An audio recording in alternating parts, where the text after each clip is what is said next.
Okay, good afternoon, everybody. For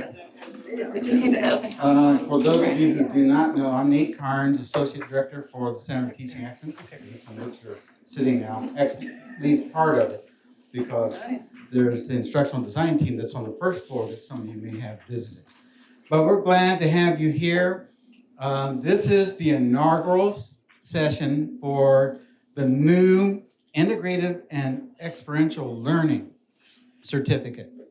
So we're really excited about this and glad to have you here. And I noticed an acronym, we changed, an acronym for the center has changed from UofSC Connect to the Center for Integrative and Experiential Learning. So for all you French speakers, CL or SEAL, that's Sky. If you had an O, you're speaking my second language. Because we say CL. Okay, but they didn't add an O on to it. Well, we couldn't think of the O. We just too many words already.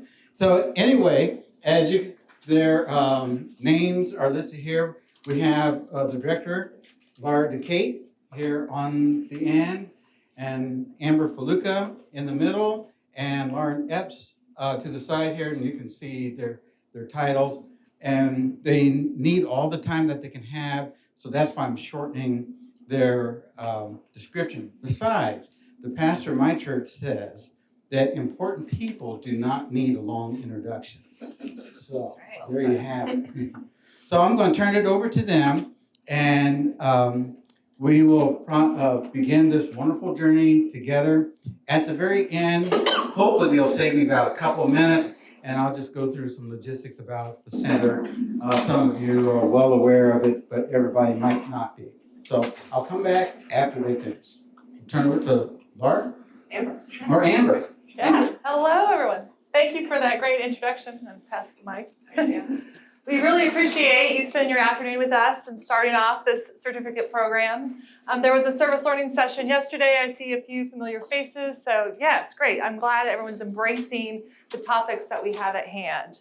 I'm going to start us off today with giving a little bit of background. I think terminology and language can matter in our conversations. And so as noted in our title, we have this focus on integrative learning. And so that was, from context, that was the original Quality Enhancement Plan topic, our QEP, which was related to the name UofSC Connect. And so if you were to Google integrative learning, you would find multiple definitions. It's really dependent upon the source, the institution, etc. We borrowed heavily in the development of the QEP on the AAC&U definition that really thinks about this connection point, this application, this utilization, and this understanding. So I'll let you read that definition, but know that this was really the impetus for a lot of the work within our office several years ago. So we realized putting that on a tagline would be, extensive and probably a little confusing. So where we landed as an office is this: the active construction of knowledge across within and beyond the classroom experiences that can be applied to solve problems in new contexts. So it's not only this connection point, and it's really noticed that the really key factors here, this within the classroom and this beyond the classroom component, but how do we use that learning to be leveraged to think about societal issues and problems that we can resolve? And when you think about the students that we work with, and our office primarily works with undergraduate students, this is a great way for students to think about their education and what they're graduating with as a unique UofSC student to carry forward into graduate school, the workplace, etc. So this is really where our definition is framed. And so we try to provide, symbols help, examples help. So we're really here to help students get the most out of their collegiate experience by helping them make connections between what they learn within courses and their involvement beyond the classroom. I want to point out a few things here in our diagram. So when we think about academic courses, there's really kind of two components here. It's not only identifying the course, but the concept, framework, or theory that exists within that course. So if we all think back to our undergraduate careers, some of this may be harder than others in terms of how long ago you graduated, but we could probably all reflect on some meaningful coursework and some of the takeaways or the key themes that emerge from those classes. In that same breath, we ask students to really reference their beyond the classroom experiences. And the ones on the screen here are really framed within high impact practices which we'll talk a little bit more about in just a second. But it really runs the gamut of several types of beyond the classroom, meaningful beyond the classroom experiences. And this connection point is really the integration, right? So how are they making meaning across those contexts and then together in the connection? You know, one other thing to note is that at times we think this happens in linear fashion. Meaning surely we learn the concept in the class and then we automatically then go apply it in a beyond the classroom setting. And you think about our professional programs, and often that's how they're designed, right? When you think about student teaching, when you think about business school with some of the internship requirements, and often that is how it happens. But I do want to make note of one thing. We really don't dictate the flow here. So students can actually be exposed and learn it in the beyond the classroom and really take a deeper dive in their academic coursework. So know that it's really symbiotic. It can work both ways. And that's just, again, a neat thing about when you think about learning. It's messy, right? And it can come across and be occurring in different venues. So hopefully that's clear when we talk about integrative learning. Another key term in our title really speaks to experiential learning. And so part of our message today is to help clarify the differences in what these terms really mean. As an institution, we really emphasize on experiential learning, and we try to provide some qualifying characteristics to really help define what we mean by experiential learning. So in leaning heavily on the literature, we think that significant time and effort is really key. And for us, a minimum of 45 hours for time on task is what's important. So let's break that down a little bit. You know, when you think about study abroad, that's probably readily occurring, but let's talk about maybe service learning or community service.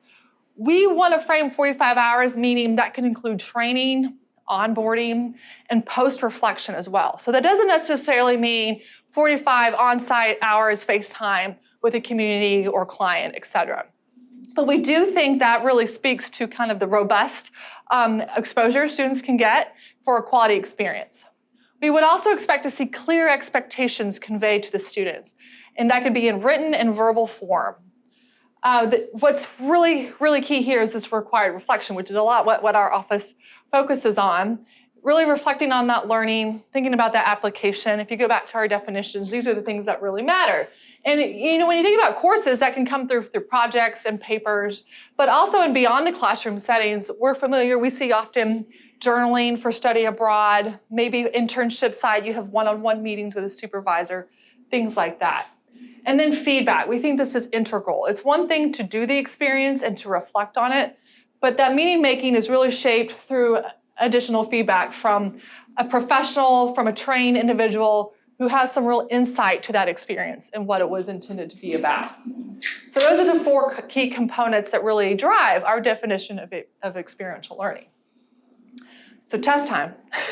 Just wanted to see, based upon what I've shared, what do you see as the similarities in what's between integrative learning and experiential learning? What are the crossovers that you happen to, that maybe jump out to you? Yeah, great. Both have the students in a really active role in their learning and not the passive. Yeah, excellent. Very true. Anything else? Ideally, your experiential learning is putting theory into practice. Uh-huh. You have that integrative part of it as well. So. Yeah, that's a similar there too. Excellent. Okay, now it's going to get slightly harder. Last question though. What are the differences? Why do we have both pieces represented in our title and our work? They're not the same, but what do you see as maybe some distinctive differences?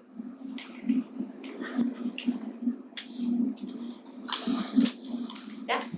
You can have experiential learning without connecting it to other things. Yeah.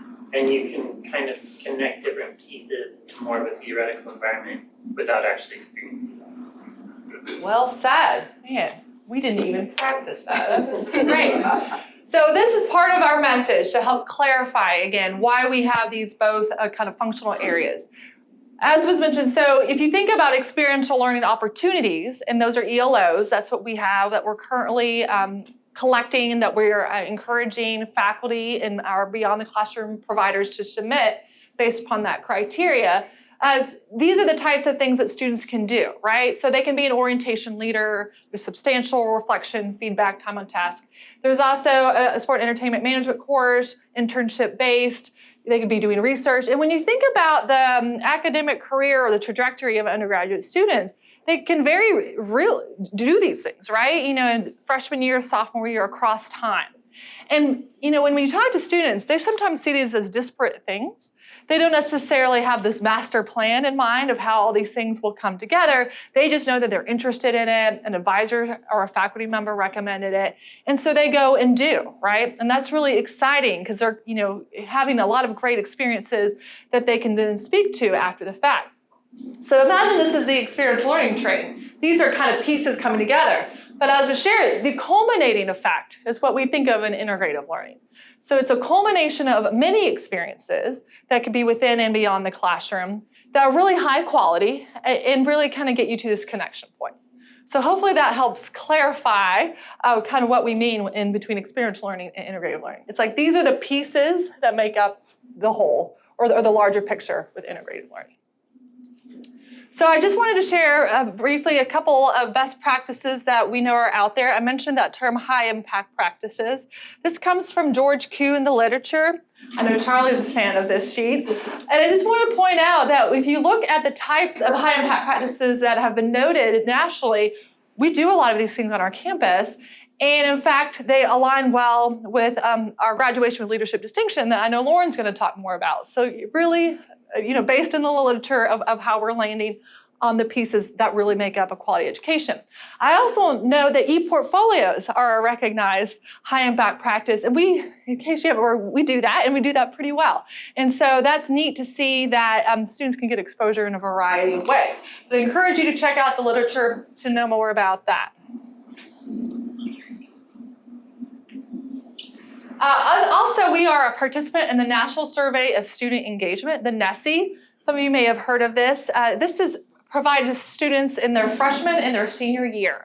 It is a sample of the campus community, and the Office of Institutional Research, Assessment, and Analytics, OIRA, manages this process for the campus.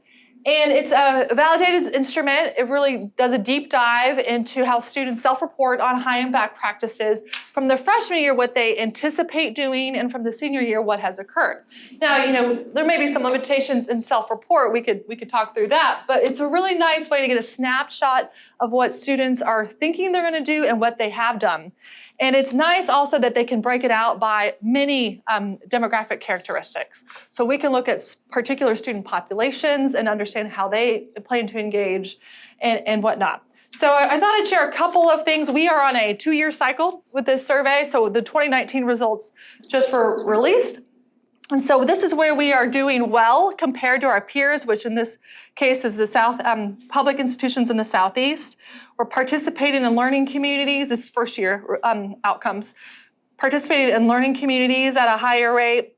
The institution is emphasizing support for overall well-being, and we're helping students to succeed academically. So that's excellent. So maybe some areas that we can look to improve upon: prompt and detailed feedback on tests or completed assignments. That was one data point. And then encouraging contact among students from different backgrounds.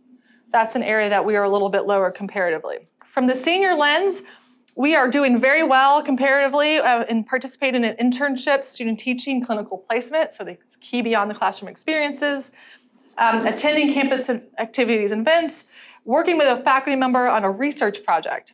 Some areas for maybe improvement: talking about career plans with a faculty member, quality of interactions with other staff and offices. So when you think about the work, we see ties to this and how we can contribute, and hopefully as a community of professionals, we can see how we can encourage and support students in these ways as well. So yeah, if you want to know more, check out OIRA's website. You can download the full results and learn more that way.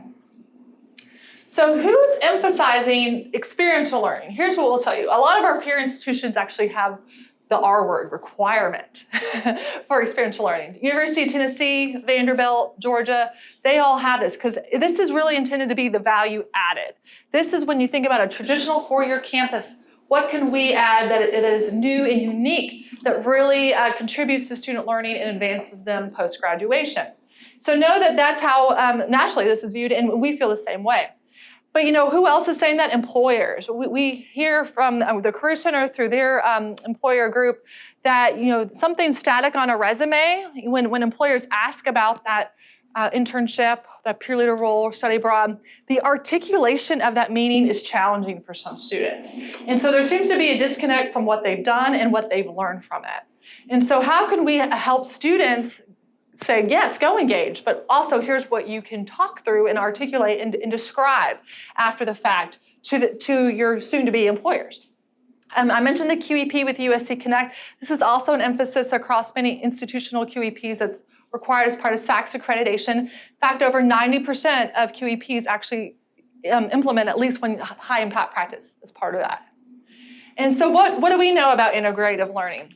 So we are actually, not to promote or brag too much, we're one of the national leaders in this because integrative learning and how we framed it really works well on our campus. And that's really why I think it is. We have a great community and people who are invested in this. So we have 4 learning outcomes that really drive our rubric that we evaluate e-portfolios and also that we track longitudinally over time. I just want to point out a couple of things. So we started the program with the 2013-2014 cohort.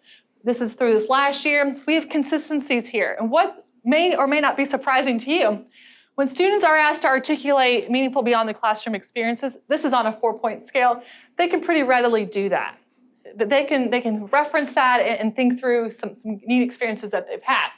Slightly more challenge in thinking about the within the classroom and how it relates to that beyond the classroom. So this idea of this concept, theory, and framework from a course and how it relates back to that beyond the classroom experience. Slightly more challenge in this complex connections. And this is where we really pride ourselves on this critical thinking piece.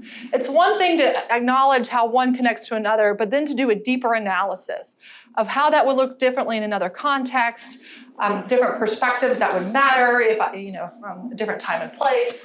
That's really neat when students can get to that level. And we know that that's intense, but it's a great critical thinking mode. And then lastly, leveraging that learning, as mentioned in our earlier definition of integrative learning. How are they going to take that, what they've described, and then think about moving forward with societal issues and problems? So my last slide really speaks to some of the work that we've done in our office. In case you're curious what we've been up to, I also will pass around this Catalyst in Action book, and I'll start with that. So it was a great opportunity for us when we were asked to contribute. It's chapter 2, I believe it's flagged there. A case study book of institutional practices with e-portfolios. Someone said, hey, USC is doing a lot with that. And so we were asked to contribute a chapter, and it's just neat to see all the different ways e-portfolios are being incorporated and how we're being recognized for that. We also really enjoy thinking about how we can build buy-in through the assessment process. And I know that sounds like that doesn't happen, right? But we have a lot of success with this. So if anyone here is interested in attending an assessment training and learning more about what goes on in that e-portfolio review process, happily take you on and feel free to contact me. We're looking for reviewers every semester. And it's either you can, however you want to frame it. You can just attend, you can attend and participate, you can attend and participate in review, however you like to shape that. But that's a good way to really describe and articulate the work that we do. We also have some great student affairs partnerships, so we framed a publication with accreditation there, and our more recent publication with the Reinvention Collaborative that's really looking large institutions that are all trying to improve undergraduate education in meaningful ways. So feel free to check us out. All right, I'm going to pass the baton. Perfect, yeah. I can, you want to click on the website here? So as Amber mentioned, and as you've heard, we've changed our name. Our website has done a little bit of a facelift as well. So just to give you an idea for the rest of our team that's not here, Laura, Amber, and myself, and then we have 3 more members. Gina and Sarah are our full-time advisors who help with the Graduation with Leadership Distinction process that I help oversee. We have a graduate assistant, Brittany, who also advises students. And then Zach is our wonderful admin coordinator. So you can always come in and look at our website for contact information, resources, requesting workshops and information. Just a great toolbox, a wealth of knowledge. So what I want to get into more specifically is some of the details of Graduation with Leadership Distinction. As Amber mentioned, this is just one of the ways that we do integrative learning on our campus. How many of you are familiar with GLD? All right, cool. So we'll go through some of the specifics. So what is Graduation with Leadership Distinction, or GLD? It is an officially recognized academic distinction. So it goes on students' transcripts and on their diploma that they will have printed. And our biggest perk and our biggest selling point, the cool cords at graduation, right? Yeah, they're garnet and black, they love them. So it's a way for them to really be recognized for their learning within and beyond the classroom. We have 5 different pathways that students can pursue to complete the distinction. So whatever students are participating in, whatever they're passionate about, what they're doing out of the classroom, they can have a pathway that sort of aligns with their interests. By far our most popular, professional and civic engagement. It has stood the test. We have over, what's the percentage? Over 50% of our students do a PCE Yes, pathway. closer to 60% right now. So very popular. We think a lot of it is because so many opportunities for internships, practicum, those work and professional preparation, things on campus and off campus really aligns with that pathway. But students also are completing research. They're doing community service. Our newest pathway, diversity and social advocacy, that really gives students the chance to advocate for and create change in an area that they're passionate about. And global learning, our study abroad option. So for every pathway, there is 6 requirements, and students can pursue these in any order at all at the same time or as they grow throughout their 4 or even 5 years in school. So the core experience is what varies by the pathway. This is their time on task, if you will. So if it's global learning, this is their time abroad. If it's research, it's the doing of the research. For the core experience for professional and civic engagement, it's their leadership on campus, their student org involvement, their internships and work experiences. And then they go into some more supplemental pieces to help build their portfolio of experiences on campus or off campus. We call the next one enhancement experiences. They're sort of like your supplemental activities, kind of round out what a student is doing. These can be workshops, guest lectures, other student org involvement if they are doing more memberships on campus, other trips and things to really help further their understanding of the pathway that they've chosen. And then students complete 6 credit hours of coursework. Typically it's things that are aligned within their major progression, so they're not having to take extra classes, but things that really help them understand their pathway better or related to what they're doing in their pathway. And then sort of the culminating pieces of GLD, we have a presentation requirement and the e-portfolio that Amber mentioned. The presentation is a good way for them to articulate one of their meaningful beyond the classroom experiences. Most popular is the Discover USC event every April. We have tons of students that present their posters at that event. And then the e-portfolio, typically completed in their senior year. Sorry, I'm new here and Of you course. keep referring to the e-portfolio. Can you just briefly say what that is? Yes. Oh, sorry. You have great My timing. bad. You're perfect. So the e-portfolio, yeah, it's sort of the culminating piece of GLD that students complete to really reflect on and write about their experiences, to articulate what they've done within the classroom, beyond the classroom, and how they saw that play out in their lives, how that has helped them move forward in their future careers, how they've done this thing called integrative learning. So there are 3 major sections of every e-portfolio. There's an About Me section, which is pretty much like it sounds. Students talk about themselves, their major, their pathway in GLD, sort of their path in the future. And then we get into the key insights. And there's 3 key insights in every e-portfolio. And so this is where students really deep dive into their own learning and their own experiences to really think through, what have I done? What's been important to me? What did I learn in classes? Those concepts and theories and frameworks. And then really connecting those pieces, doing integrative learning. And then the leadership section is the last one, and this is where students apply those key insights. So that knowledge that they've come to, those aha moments that they found, the leadership section gives them an opportunity to really think through a problem in their community and a solution that they could use to address that problem. So we have lots of examples on our website. You can go sc.edu/GLD, you can look at them all there. There's some for every pathway, so pick one that interests you. Lots of great students there. What I'm gonna ask us to do is look at a key insight. So if you wanna know what this looks like from a real student, I have an activity. I'll let you pass them out however you see fit.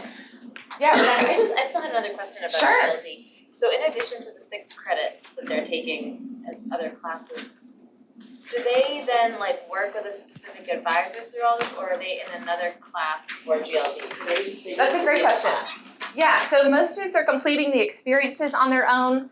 We see students at any level of their involvement in GLD, from I'm just thinking about doing this, can you tell me more, to I'm graduating this semester, let's cross the finish line. So our advising team works with students at any stage of the GLD process, but really it's once they get into the e-portfolio that they get assigned to a specific method, if you will. We do offer a University 401 course that helps students with the e-portfolio and the creation of that. It's a 1 credit hour class. Some of our staff and faculty from across campus teach that course. And then within our office, we offer what's called structured advisement. It's sort of a hybrid level of support, a small group workshop setting. Yeah. Oh, no, we have several instructors in the room, so yeah. That's right, yes, thank you. A lot of things to hold. Okay, so we've started with the big picture. Is this close enough? Okay. To give you an idea of what integrative and experiential learning is, we've talked a little bit about our office and GLD, and now you have an idea of how we help students integrate their learning, and that's after 4 years or 5 years at UofSC.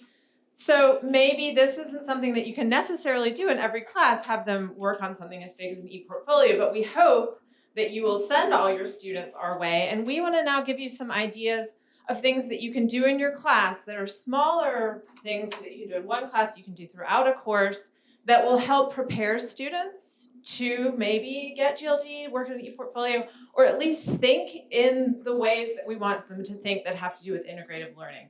So I'm gonna just talk about a couple of these strategies. I'm gonna give you a couple of examples, and then I'm sure there are all sorts of things that you're doing in your class that relate to these that hopefully you'll share with us as well. So some teaching strategies that you might be already doing in your class is having students blend their knowledge and skills from different disciplines. So this could happen in an interdisciplinary course. You might bring in readings from other disciplines. You might bring in guest speakers into a course, get them to apply theory to practice. So you probably ask them questions about how does this look in practice, or if they're in an internship or in a practicum or something like that, they're hopefully applying theory to practice. Thinking about a problem from multiple perspectives. So don't just get stuck on one way of thinking about what could be the answer to this problem, what are different ways to look at the solution. Thinking about case studies where students maybe have roles or jigsaw tasks or role plays to really facilitate the different kinds of perspectives. Help students really think about taking skills from one situation and applying it to another. So maybe it's a different course, maybe it's something you've done at another time in your course, and now how can we apply that to this issue that we're talking about in the course?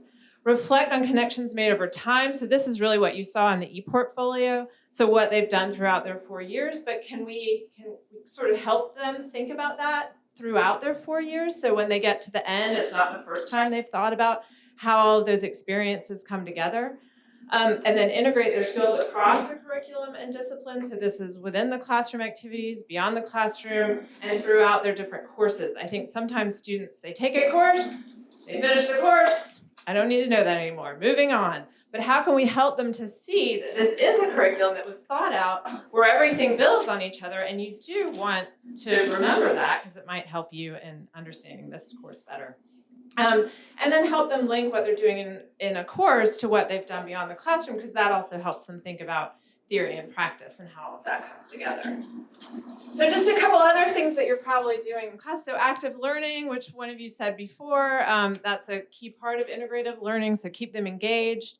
Giving them feedback throughout the semester on their learning, and then also help them to think about their learning process and think about the strategies they're using in their learning so that they can maybe make adjustments as they're going along in the class. How can they reach their goals in a better way? What is their learning process? Help them work with other students on problem solving, so that gets at looking at things from other perspectives. Different students can bring in their ideas, and then thinking about how their learning applies to their future careers. So Amber mentioned in the OIRA data that not all students felt like that connection was being made, or they weren't having conversations with faculty and staff about their future careers. So if we can do that in the classroom, that helps too. So just a couple ideas of things that maybe you've done similar activities in your classes. Maybe you've done things that are almost this. Maybe this will help you think about a way to change something that you've done, just revise something slightly. So I'm in German and languages, literatures, and cultures, and I teach a course on sustainability in Germany. And so at the end of the semester, after we've talked about all kinds of different renewable energies, I have them do an exercise where they think about how should our town decarbonize. And I have to say, I did not make this activity myself. It's from Shelley Welton, who teaches in the law school. She teaches environmental law course, and she loaned this to me. So they have to think about this so they're using everything we've talked about during this semester, and they get different roles as well. And so they have to think about, how would I approach decarbonizing my town? But also, it's not me, it's this person from this role. So you have to think about, like, not in my backyard. I don't want all those wind turbines back there, or this person doesn't live there all the time. It's my farmland. And so they have to think about different perspectives. We talk a lot about history in the course as well, and how that informs sort of decisions about sustainability, at least in Germany. So we talk about East and West Germany. The East wasn't as concerned about sustainability issues. So the Elbe River flows from east to west. The East was dumping all kinds of chemicals into it. Not their problem. It was going to the West. They didn't have to worry about it. So they have to think about, so some students are from the East, some are from the West. How are we going to clean up the Elbe? What are the East people going to be thinking about? What are the Westerners going to be thinking about? What perspectives do you have to consider? East Germany didn't have as much money as the West. So all these historical things we've talked about, how can they bring those into their debate about what to do? I also require beyond the classroom experiences in my class, and once I had a grant from this office actually that helped me facilitate those. I don't have that anymore. So now I just ask students to do 2 beyond the classroom experiences of their choice. So it can be volunteering. Some students have volunteered to do a creek cleanup. They could go to Congaree National Park. They sometimes, like over fall break, they might go hiking. So anything that has to do with sustainability, and they can make the case for how this is connected to sustainability. And then I give them questions to think about when they get back from that experience. So it's on their own time. It shouldn't be onerous. It can be an hour or 2. And they have all semester to complete 2 of these. And it's just to get them to start reflecting. And then what are the questions you see? How might you use what you learned professionally in other courses? How does this connect? So I just want them to start making some connections. More generally, sort of broader reflection, I have students think about their goals for a course. So this is for a German language course, but it could really be for any course. Think about, what have you learned in other classes, not necessarily language specific, that might help you in this class? And then think about, what are your goals for this course? So that's right at the beginning of the semester. Midpoint, how are you doing? Are you reaching your goals? What do you need to change? Are your strategies working? Should you think about doing something else? And then at the end, did you meet your goals? How will you use what you learned in this class in other courses, in your future career? What are you most proud about from this course? So this kind of thing can happen in any course, just to get them to reflect more on their learning and reflect on those connections. And then the last example, I've had students do a personal learning network. Have you ever heard of one of these? So this is something very individualized, where students identify sources that will help them build their knowledge on a certain topic. So I also teach a foreign language teaching methods course, and so these are for future teachers. So I have them build sort of their network up based on foreign language learning standards, or teaching standards, of what they feel like they're going to need once they're in the field. And so they build this personal learning network and hopefully take it into the classroom with them. And also, or that could be done in a discipline too. I do it in a German class where they're maybe interested in German soccer or maybe German sustainability. And so they find a Twitter feed that has to do with that. They can follow blogs, they could find a YouTube video, anything that has to do with that topic. And then every week they write about that and reflect on it. And then at the end, they sort of put together everything they've learned. So just to help them think about what they're learning, how it connects to our class, how it connects to their larger interests. And here's just another sort of general reflection tool to get students to think about, what did you learn in sort of this pictorial description? Why does it matter what you learned, and what are you going to do with this now that you learned? So now that you've learned it. So you can think about this for a class, just at any point in a course, throughout a course, you can have students think about what they're learning in this way. So those are just a couple examples. But I'd also like to hear what you have maybe done in a class, get you to think about maybe similar activities, different kinds of activities, maybe something that's almost there, something you would tweak a little bit. Maybe you can take a second to think about it and then talk to your neighbor, and then we can share some of the more interesting ones as we have time.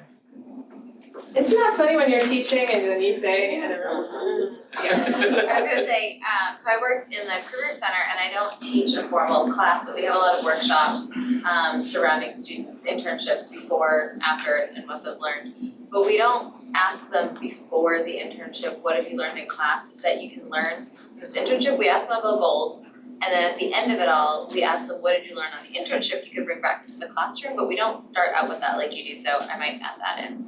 Yeah, because I think it helps them see, like, oh, I'm not going into this blind. I already know something, and I'm pretty good. Like, I can bring these skills to the internship too.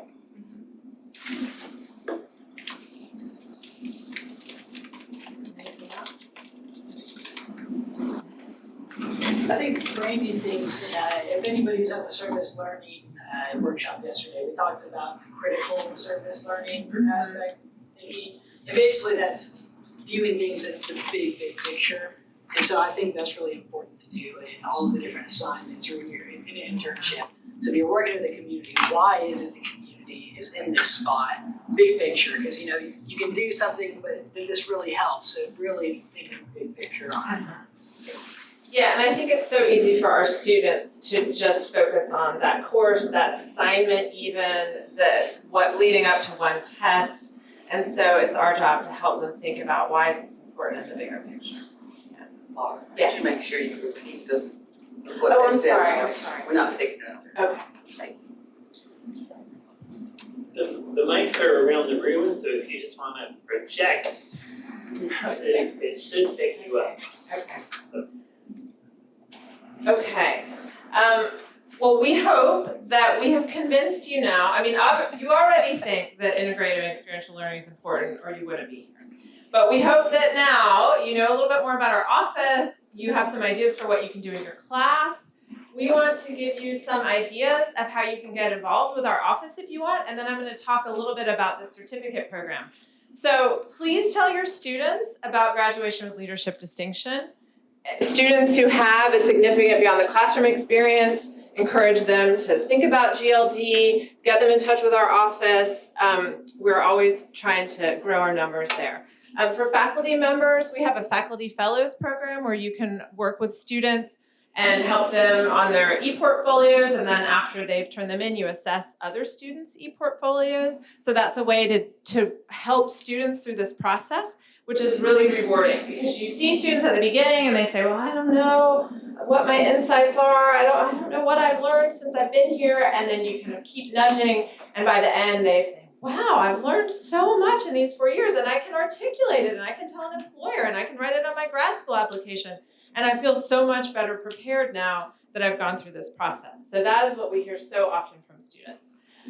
You can be a University 401 instructor. That's the 1 credit course that helps students through this process of writing their e-portfolio. We also, if you remember from Lauren's description, students have to take 6 hours of GLD approved courses. We are always looking for, oh wait, no, I skipped. No. Yeah. Courses that are within this, courses that you would submit to be in this category of courses that fit towards their GLD courses. And Amber mentioned those guidelines for experiential learning opportunities, the 45 hours, the reflection, the feedback. If you have students engaged in an experience that fits those categories or fits most of them and you need maybe some help getting through the feedback, describing the feedback or the reflection part, we're happy to help you with that. But we're always trying to get more of those courses. We know they're happening all over the university and they're not all in our database, and we would love to be able to tell more students about them. So if you have a course like that, please let us know. And maybe Amber can just briefly talk about the QEP. Yeah, I mentioned that UofSC Connect was the original quality enhancement plan. We are in a 10-year cycle with SACs, and so 2021 is when they'll be coming to campus, and we're working on crafting a new focus of the QEP. We have decided to build upon existing work, which is exciting because it shows how promising the original QEP was. But we're looking to build upon beyond the classroom engagement, reflection, etc. So you'll probably see announcements about forums, meetings, interest groups. We're really trying to get the collective input to ensure we're on the right path for the institution as we head into the next accreditation cycle. But just that's related to the discussions here today. Lauren, Yes. can I just make a quick comment, Yes. if that's okay? Yeah. I just wanted to say something about the first 2 bullets you had with share with your students about GLD and also faculty fellows. So if you're not comfortable talking about GLD in your classroom with your students because you don't quite know enough, please feel free to reach out to the center and invite someone to come talk about it with your students. There are more than the 3 of them available to do that, which is why I'm speaking, because I would be happy to do that. I work with this group of people up here as well. And the second thing is faculty fellows. There may well be a faculty member who is a current or previous fellow in your college or maybe even in your department that you might not know about, and we can try to put you together. And perhaps that person could come and talk to a class of students as well. So I just wanted to share those 2 things. Thank you. Question? What is the eligibility to be a University 401 instructor? You need to have a master's. Staff. Full-time staff yeah. or faculty member on the, we also partner with the 4 2-year campuses. They have their own 401s, but we have, for the Columbia campus, those are the criteria. Okay, so master's degree full-time. Yeah, full-time faculty or staff to teach 401. Yeah, so get in touch with us if you're interested in that. How do you become like e-portfolio reviewer? Yeah, if you will, we can talk after I get your contact information. I'll put a call out via email to see those that are interested. And if you say no, I totally understand. It's okay, but it's the week after spring break. I'll have 3 training dates, and that starts the process for the e-portfolio review cycle. You'll have about 2 weeks to review up to max 4 e-portfolios. Is there, since you have the list of courses that provide experiential learning recommendations by major, is there any list that's shared with students or any type of resource for them as far as the actual experiential learning opportunities that exist outside of the academic side of things? I work in the Office of Student Media, so we obviously have tons of those things for students. So I was just wondering if there was somewhere where they're kind of told about that. Yes, there is a database online that maybe we can pull up. Can you get it? Yeah. That students can go to and search for course-based experiential learning opportunities or also non-credit based. So if you go to this choose your experiences, you'll find search the database. And one of our filters is by experiential learning, and that does provide both core credit and non-credit examples. So we're continually trying to point students, faculty, staff in this direction so you can see examples of what quote unquote counts for experiential learning based upon the criteria that we've presented today. And so if we have a couple of BTCM programs that we have, does that only include ELOs or does it also include ELBs? Currently, it only includes experiential learning opportunities, but we are working with another office to capture other experiences that would fall under similar criteria, the ELPs. All right, so one question that we got earlier that I just wanted to make sure that we showed you before we wrap up. What does an actual e-portfolio look like? You're probably wondering. So I pulled one up from our examples. It's also in the materials and on our website. But This is an example from a professional and civic engagement pathway. I mentioned that's the most popular, so I picked that one. Most students will pick a platform like Wix or Weebly since it's digital. We recommend the free options, so those are the popular ones. But the formatting and the look is sort of up to them. We have our 3 components, the About Me, which is usually like a landing page that you'll see first for students. Again, they're talking about themselves. They usually include a nice picture, their major, their pathway, all of that information. And then they have the key insights, and there's 3 of those. This is just one, but you can see we've got some pictures. They talk about their course, their experience outside of class, and those artifacts that we mentioned before. And then the leadership section is the last one, where they're really applying those key insights to a problem in their community. So this one was about injury awareness and youth sports from an exercise science major. That made sense, right? And kind of going through an implementation plan to address that problem. That's what they look like. It looks easy enough, right?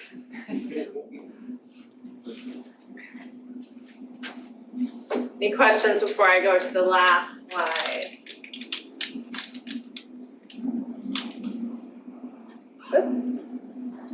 Maybe that's it. Okay.